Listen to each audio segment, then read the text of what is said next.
The narrator, 30-year-old Julian West, was born in the 19th century, a time when a tiny minority of the human race, including him, enjoyed an unequal share of the world's wealth. Although the privileged few sometimes tried to ameliorate the suffering of the impoverished masses, they were first and foremost concerned with retaining their wealth. In general, however, they believed there was no way to narrow the gap between the rich and poor. Moreover, many members of Julian's class felt that they were intrinsically superior to the toiling masses. Julian was engaged to Edith Bartlett, a beautiful, graceful Boston aristocrat. They planned to marry when their new house was finished, but frequent strikes by the builders delayed the completion of the project for over a year. Strikes were common during that time, but they frequently failed to win the desired concessions from tight-fisted employers.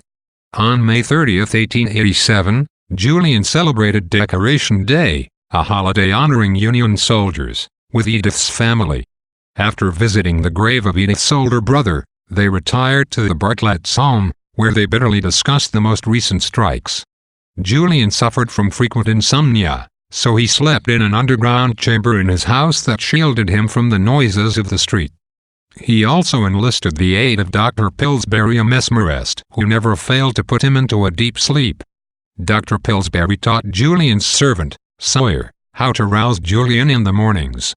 There was a danger that someone who was mesmerized into sleep would fall into a deep trance, but Julian considered the risk manageable.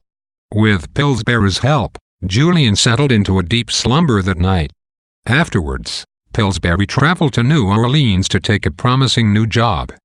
Julian awakes in a strange house to unfamiliar faces and voices.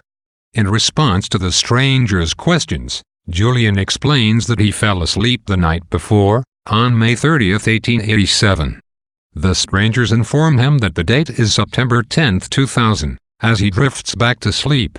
When he awakes, Julian wonders if his friends are playing a joke on him. However, his host, Dr. Leet, assures him that this is not the case. Julian's house burned down the night of May 30, 1887, but Julian was protected by his underground chamber. Leet discovered the chamber when he began preparing the site for the construction of a new laboratory.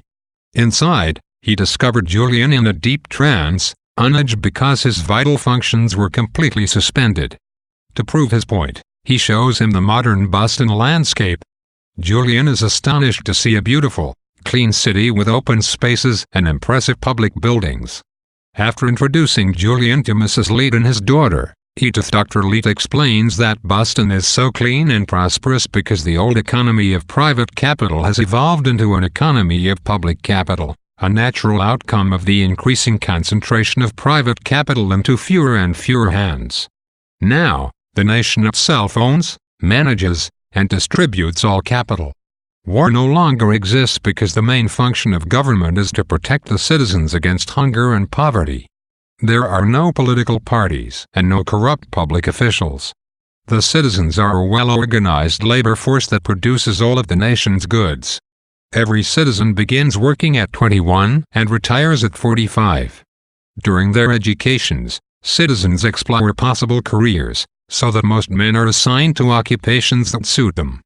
To ensure that there is neither an excess nor a shortage in volunteers for any trade, shorter hours are required for more arduous trades and longer hours for less arduous ones. Workers can also change careers if they find that their original choice was not a good one.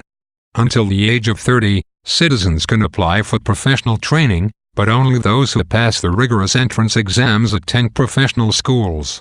Julian asks how the matter of wages has been settled, but Leet advises him to rest.